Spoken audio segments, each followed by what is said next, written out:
Welcome to Wildlife of the Spiral. Today, we're going to be looking at a group of species that have formed a thriving ecosystem.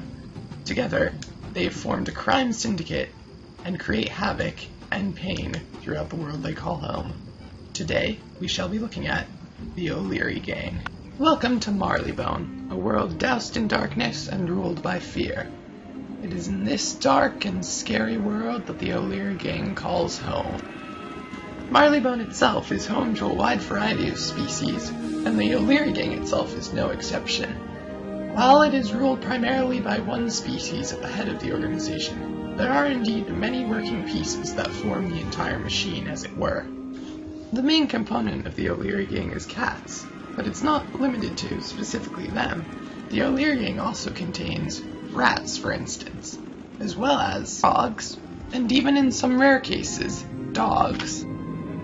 Today only, I'm going to give you a rare chance to see the O'Learys up close and personal in combat.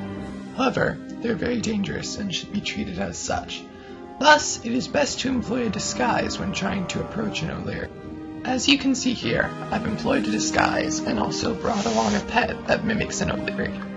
The reason for the pet is it's important to note that O'Learys always travel in gangs and are rarely seen alone. If you're traveling alone dressed as an O'Leary, you'll draw suspicion to yourself. Now, this layer of disguise is good, but it's important to remember you want to disguise yourself as much as possible.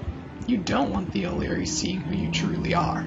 Thus, in combat, it's always advisable to use an ancient and powerful polymorph spell. We're going to employ one here.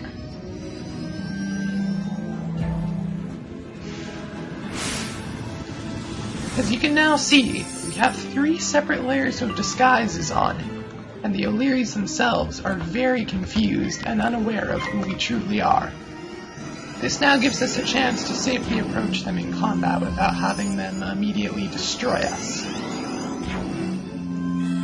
They may be somewhat suspicious, but they can't tell what we really are. And of course, when trying to defeat O'Learys, it's always best to take them out at both at the same time.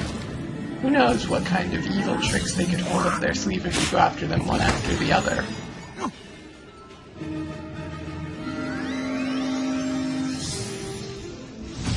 Thus, the true power of the polymorph shines through, showing just what a formidable type of spell they can truly be. Astounding the damage they can muster. And your stats don't suffer at all for it. It's rumored that you can find the leader of the O'Learys hiding somewhere within the Royal Museum, though I doubt it. I mean, look at that top-notch security they've got there. 3 guards and one of them is pacing back and forth. I doubt there's any way, or any kind of magic, that could allow anyone to breach these impenetrable defenses. It's just an old wives' tale if you ask me. We hope that today's episode has been both informative and enjoyable, and will help you to protect yourself should you find yourself within the reaches of the O'Leary Gang any point in the future. We'd like to thank you for watching, and we'll see you next time here on Wildlife of the... Uh-oh.